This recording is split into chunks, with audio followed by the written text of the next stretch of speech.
Welcome to the forward stride analysis brought to you by Stamm Power Skating, where we're going to be taking a detailed look at the forward stride and showing you all the techniques involved.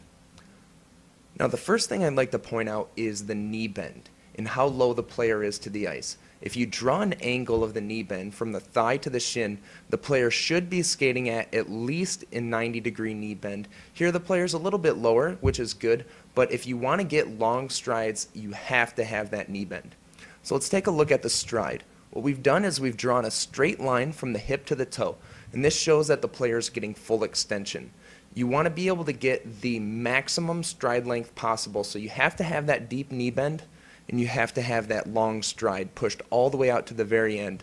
And an interesting thing is, if we extend that line up, you can see that there's a straight line from the head to the toe.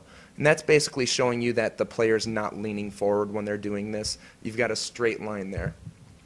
Now, one other thing to look at is if we're looking at this full extension on a different stride, keep an eye on that circle.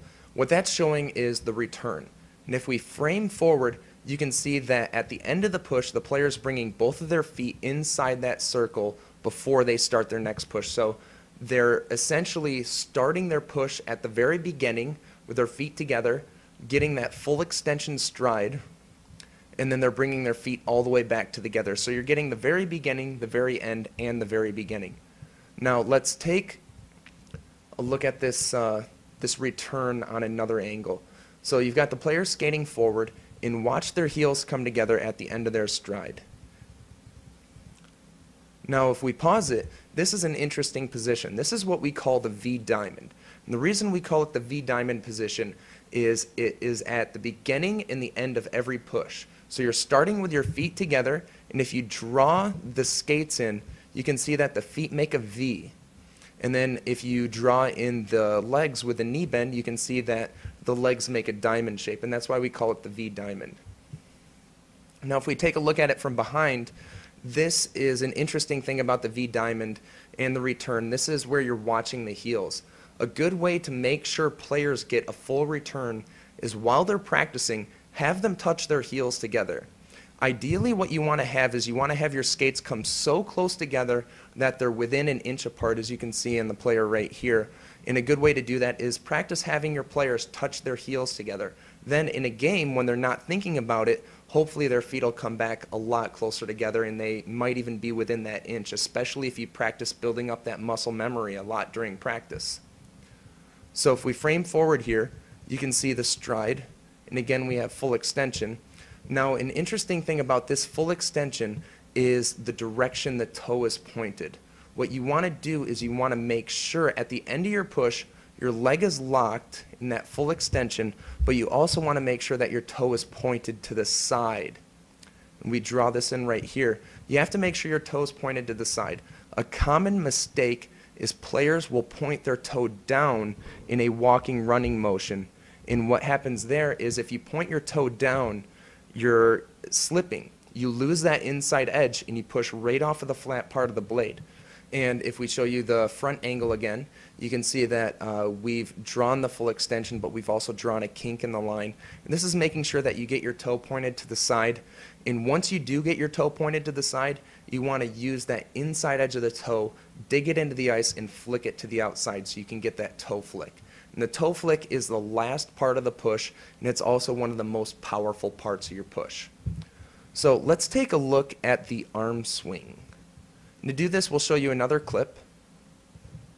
And just watch how the player's getting full extension on their stride, but they're also swinging that arm through the full range of motion. If we watch that again,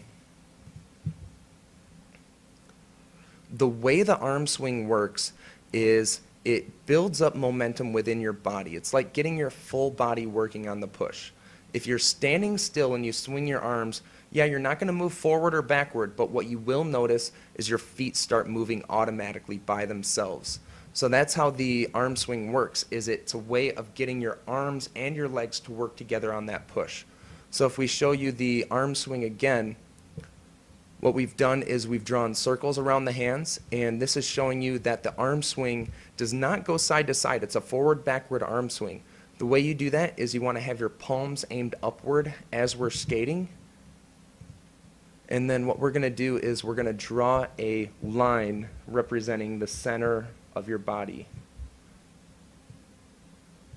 Now, if you do the arm swing properly, you can see that the hands come up to that line, but they never cross that line. As soon as you cross that line, now all of a sudden you're doing a side-to-side arm swing. And another important thing about arm swing is when to do it in a game. Most of the time in a game, you're going to have two hands on the stick if you're passing, shooting, or stopping or turning. Usually you have two hands on the stick, but this is for those brief moments in a game when you're going for maximum speed. If no one's around you, you're on a breakaway, and you need to build speed so no one catches you, that's when you go one hand on a stick and get that arm swing. So this is a drill to help you with the forward stride. This is called the drag touch drill. First thing to point out is the player starting out in an incredibly deep knee bend. This is just a way of practicing knee bend before the drill starts. So here's the drill. You're dragging the inside edge of the toe and touching your heels together. Notice the player is holding their leg at full extension, making sure you get the end of the push, dragging that inside edge of the toe, leg locked, and then they're touching their heels together after the push. So let's take a look at the forward stride one more time. Thank you, and for more information, visit laurastamm.net.